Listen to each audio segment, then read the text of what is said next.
एहतजाज तो ड्रामा है, असल मसला नंद और भावच के दरमियान है। घर के फसाद को जिहाद बना दिया गया। सीनियर वजीर पंजाब मरियम औरंगजेब बरस पड़ी, कहा कि 24 नवंबर का एहतजाज पीटीआई का फरेब है, रियासत के खिलाफ आना बगावत है।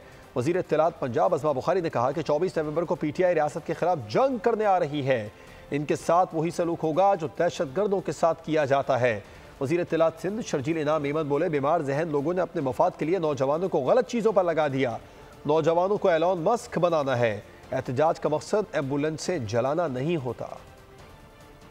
एक घर में दो खवातीन की लड़ाई, नंद और भावज की लड़ाई, एक घर का फसाद को जहाद बनाकर पेश किया जा रहा है। ये सब झूठ और फरेब है, ये सब धोखा है।